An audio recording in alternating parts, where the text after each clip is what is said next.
Hey, what's up, folks? Today I wanted to talk a little bit about overcoming military separation. I had a brief stint with the military, with the Air Force. I've just made it past a year, a week ago, 2 weeks ago, something like that. And something I wanted to bring up to the community at large and just people that are trying to overcome struggles, whatever they may be. But the military veteran population is a pretty good um, sample, we'll say, on how to just what it means to overcome that process of separating. I am characteristically not somebody that probably should have mentally suffered from these things, and yet I had a pretty okay upbringing. I had a two parent household, college educated, statistically speaking, and I did enlist for other reasons, but just wanted more boots on the ground contact with how things go, and boy did I get it. But I had a I had a pretty good upbringing, so theoretically I shouldn't have gone through any real significant dips, or should be going through any significant dips. But just enduring the separation phase of uh, yeah, military experience, coming out of it. Um, I'm gonna put a link to this study that I found about how essentially there's a time clock. So if you're getting out, there's a time clock. The first 3 months of separation from the military, the likelihood of depressive symptoms. Forgive me if I'm misquoting. I'm gonna put it in the. I gotta put it in the bio here, the bottom here. First 3 months, most dangerous, most likely to have depressive symptoms and possibly attempt or commit suicide. It's incredibly dangerous, those first 3 months. And again, 3 times the civilian population for that critical period. After that, it goes for the next 9 months, I believe, to the first year out. It's 2.5 times the likelihood of someone in the civilian population. For men, this is for men, by the way. There's overwhelmingly more data for males, especially over time, as we know, based on historical precedent. And then it drops to 1.5 after the first year, so a little bit above the civilian population for suicide rate for basically the rest of the individual's life. This is based on numbers. This is based on overall aggregate numbers. And then for women, if I'm not mistaken, and I could be wrong about this, but I believe it's 2 times the civilian rate for ideation, depressive symptoms, and suicide attempts, I believe. And I think also, committed suicide for females coming out of the military. So, it stands to reason that there's something going on, something about it. I've been racking my brain to try to figure out, why is this affecting me like this? Because statistically speaking, I should be quote unquote fine. So I thought, and then that's also part of it too. There's a denial and a repress, suppress, deny, which is, if you just think about philosophically what the military is and what it historically and even present requires, so much of it is repress, suppress, dismiss, deny feelings, but there's this nobility aspect that you're doing it for a greater good, or you're doing it for a higher purpose. We're doing it for community. We're doing it for, the team. One team, one fight, as they say in the Air Force anyway. So I racked my brain to try to figure out what the heck is going on. And then I was experiencing, it was tough to get out of bed. It's tough to, the whole, put your pants on one leg at a time. I just never thought that would apply to me, but I'm like, you know what? And I got to a point where it's like, okay, waking up and putting pants on. Not that I didn't put pants on, right? But just like, there was a weird security thing that happened with, like, I don't know, I just didn't think that the uniform would like mold into my day-to-day being, but it kind of has to. And I created my own uniform, and it's a polo and long pants, and I technically still wear boots. They're just not common military boots, and a belt. And the belt, for some reason, gives me this security, that feeling of security, which is fascinating.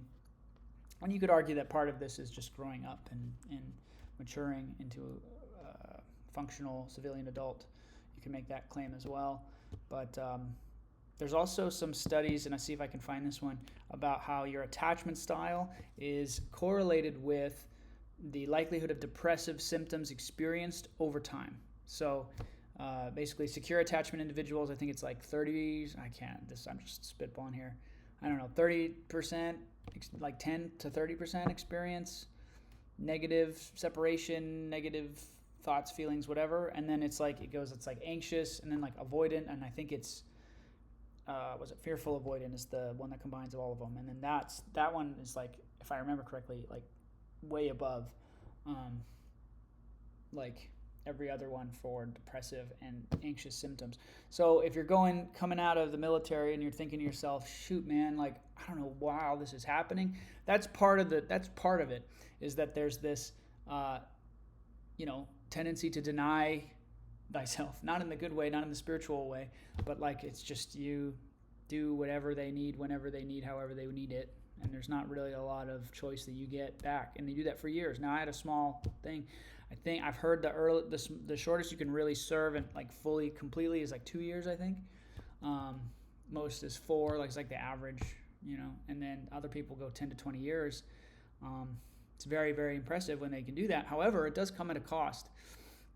And one of my theories for why it takes such a toll on someone who otherwise shouldn't have had negative experiences coming out.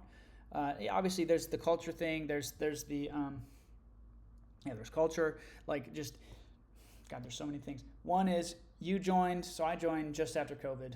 The right at the pre-COVIDian era was over. I joined after COVID, as it was kind of, I thought it was done, and then it like they had us do more stuff, and then there was vaccines and all that, which is a whole other thing. But in the pre-COVIDian era, the world, we always had internet, and it was always, not always, see how bad that is already. Post 2000, we had the internet. It accelerated and it exploded in that 1 to 2 year period of COVID.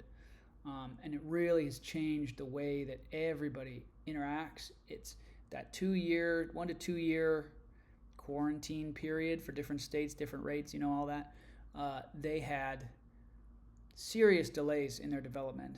And every single demographic had it, but the older you were, while it was dangerous and scary and you're in a higher likelihood of being, of dying, while that's true, it's your life didn't change too much. It did, okay? I had to stay inside, blah, blah, blah. But a 60-year-old having to stay inside for 2 years is not the same as a 2-year-old staying inside for 2 years, if that makes sense. That's what I'm getting at, is that the experienced perspective on life in the universe is very, very, to the we'll say, I hate to throw him under, but the boomer individual who is 60 years old and about to retire. Okay, well, I guess I'll just work from home. And I've got family in the boomer generation, and well, just work from home. Okay, yeah, that's depressing. Well, I guess can't go to the store. We can order it online. Everything's fine because we have enough money.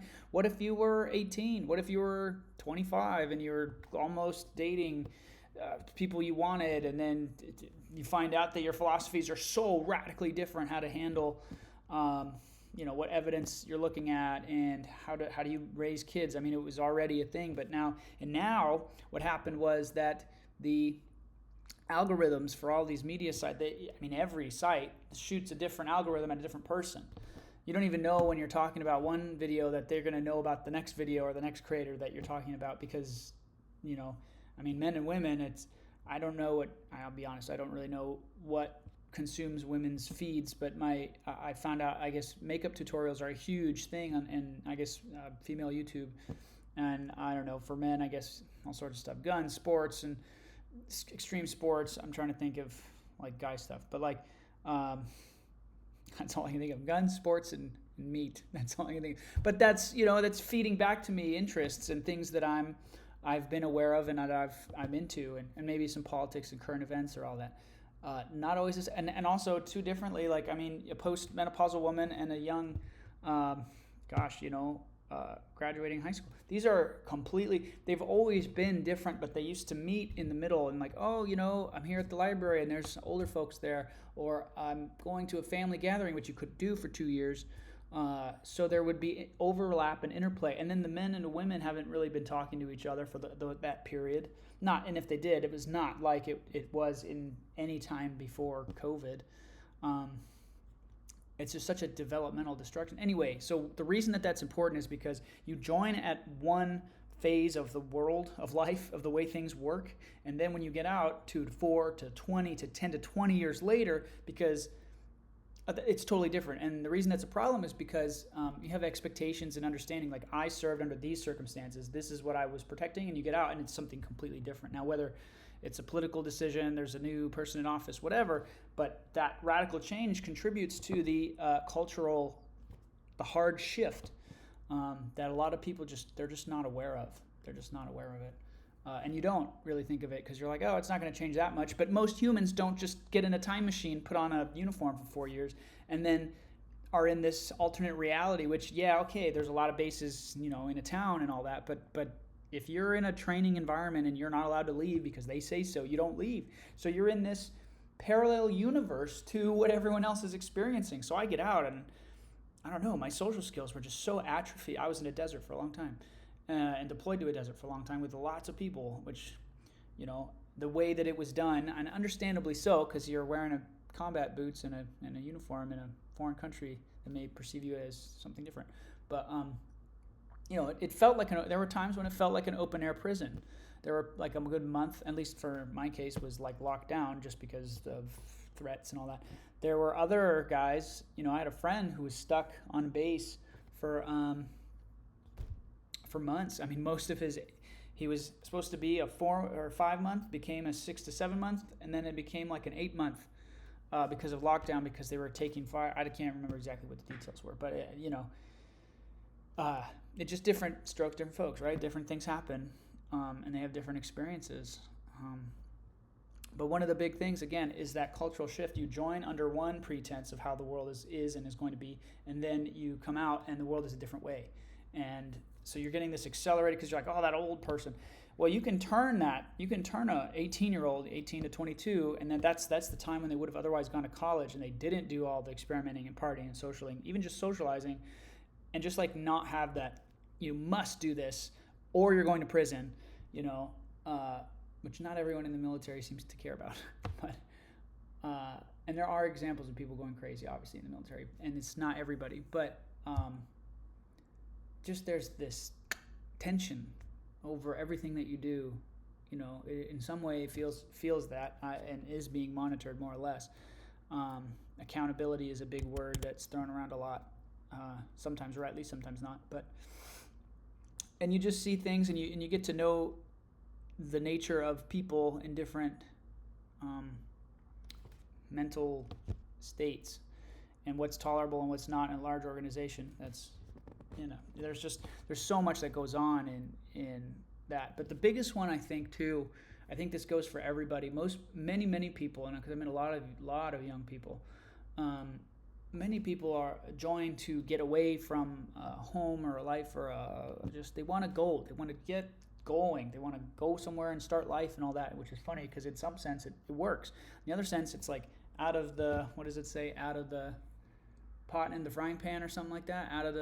I can't remember. Out of the kiln into the fire, whatever. But maybe they had a restrictive upbringing, or there weren't any rules, or there were too many rules, and then they joined the military. One, because they can operate into it. That's one paradigm. Another one is, you want the military. Maybe the military has less rules than what you grew up with.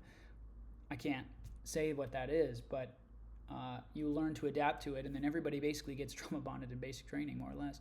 Just there's so much turmoil that goes on, both just politically in the group that's being developed, and then just the way that the institution, that the organization kind of feels like it's weighing on you. It's like, I can't go more than 500 miles away from I just can't be. I trusted my life. So for me, there's a moral quandary where I'm trusting my life to this organization, and they don't trust me to even though I signed the paper, and like my understanding was that, there would be some reciprocity there. That was my mistake, and I get that philosophically. Basically, the first in my immediate family to be going to the military, and so for me, it was just such a harsh wake up call. But I think for a lot of people, it's the constant tapping. I'm going to say, so we talk about tapping as like a way to handle stress, which is funny. In the physical, they do the tapping all over the place, and keeps them present. Which, ironically, I would argue that what gets them to the point where you even need to do some kind of a intervention or modality like that is the experiences tap your nervous system in a negative way. You're constantly reminded that you're not in control, which is understandable. If you can choose to go into that and be like, yeah, I know, I don't know. Because the guys that do the best, I think, are the people that just say, yeah, it is what it is, man. And it sucks, and we're here. But there's other people, like myself, who I thought the world was one way, and then I get in the military, and it's like this parallel reality where it's like, oh, this person who otherwise on the outside would not have merit now has merit here because I guess he's a sergeant or he's a tech. And then they feel that on the other end, say 10 to 20 years, so you get up to, I don't know, master sergeant, colonel, general, and then you get out and you're just like a guy or a girl. You're just a person.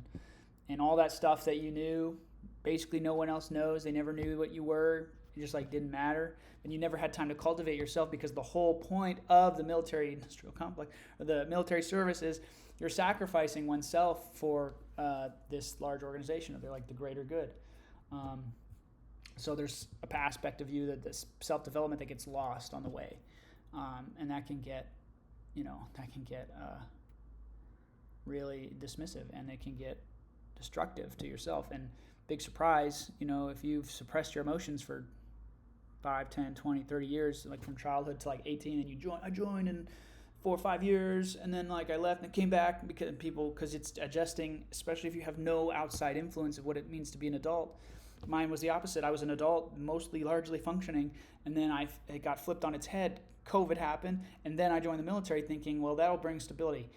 I had that was some of the most destabilizing experiences of my life, because it was just, and in some sense it's good, because it's like, wake up, dude, this is how humans are. People do not share your values. There are people that don't think that you should show up on time. They think that if someone asks you to, a boss asks you to show up, that you should fight them and say no. And I just couldn't. And then you choose to go into a company, an organization that quite literally will, if it gets bad enough, will put you in prison for doing that. And you chose to resist it at that level. That just blows my mind, because it just seems like a net loss. But in the moment, and you find out that people are okay with it, and that's what they want to do. And some people grow up, some people get over it, some people will get promoted, and it's amazing. Even just you put extra stripes on somebody, and sometimes they just behave, they just get better, and I just, that blows me away, because in my mind, your rank and station should be correlated with your capacity and your ability, right? Because the better I get, then the more I'll be valued and move up. That's not always the case. Sometimes, if I'm really good and I want to make sure I have control over this unit, I'm going to promote people I know that I can work with, maybe possibly manipulate or get in control. And you see that all the time. You see it in units, and people who do see this and have saw it in their service, they'll hopefully, you'll comment down below and you'll say, yeah, I totally saw that that'd be great if you guys could mention that. Be like, hey, I saw this in my unit, XYZ did this. That'd be great. I'd love to hear that. But yeah, it's a constant tapping on your nervous system for years, in ways that you just are a constant reminder of, this is not what you thought, or this isn't what you think, or that the world isn't what you think, or it could be it's some triggering of some kind of underlying complex. Like maybe you have a problem with authority, maybe you really, really like it and you need that control and that guidance, and maybe you really, really hate it and you're constantly fighting it. There's so many ways to kind of deal with that. But I think a lot of people, they come in without having really developed. And I'm not saying at 20 I was older. I was in my late 20s when I joined, so I was basically an adult, more or less. And these young guys, they don't. I joined, and I thought a lot of these guys I thought I was going to be with Jocko and Goggins and these kinds of guys, John Lovell and all these guys. It's like, nope, they're just kids, man. A lot of them just want a government freedom to kill card, which really killed me, or just gutted me, because I was like, I was prepared to do what I had to do in the event that I had to do it, and that is not the philosophy that basically almost anyone that I met in the military had. Granted, I was in the Air Force. It's not the same as the other branches, and it could have been better, and it could have been worse, right? Probably should have gone officer, and I understand now why there is a difference between the officer and the enlisted class. And when people go, I don't understand why there's a difference. Oh, man. Having seen both sides, I haven't been on the officer side, but I've had great conversations with many officers, many chaplains. Obviously, that's their job, but like sometimes up as high as lieutenant colonel, just chat with them, ask them what their experience is like, and it makes sense. And I'm like, yeah, that's probably what I should have done. But in some sense, it's good because I understand this now. So that's one thing. But yeah, man, just so understand if you're dealing with this stuff, man, woman, or otherwise, that there is a time clock. Give it 365 days from date of separation. I'm going to put the studies below. And if you have to grit and bear it, then you can do that. I did isolate probably more than I should have, but at the same time, that isolation was the first time I was allowed to, because the military was like, there was just they don't want you to be alone because they don't want people to do stuff. They don't want people to, off themselves, which is understandable, but at the same time, it crushed me, man. Like, you don't trust me to be alone. And then it made me want to be alone, and then there's that resentment, and it's crazy, man. And a lot of people, and it does not give you based on what my experience is, that there is really almost nowhere you get the tools to really manage yourself. Like, what does that really mean? There's a little bit of career counseling on the way out, which I think TAPS is actually a really, really good thing, which is like, I can't even remember, but it's the exit program. And there's a lot of good stuff in there, but I really think, they should add some form of like one-on-one counseling so that at least somebody can like know where they're at, I don't know, but I'm hardly a decision maker up there. But with that said, so there's some thoughts on, enduring military separation, mental health challenges, and just to understand that there is a timeline. That helps so much because I watched it happen at 90 days. It was like, still felt horrible, but I was like, oh, it's like a gear shift. And then 9 months was also difficult, but then there's another gear shift. And I was like, oh, okay, interesting.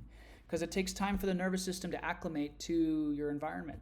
And I also moved to a new place, so there's stresses there. There's just a lot going on. Completely shifted my life from desert life to city life, which I underestimated the degree of, or city or suburb, whatever. Not rural, okay? That changed a lot of stuff and added a lot of strain, but it takes time for the nervous system to acclimate. So just remember that it's not you, it's the nervous system acclimating to new stuff.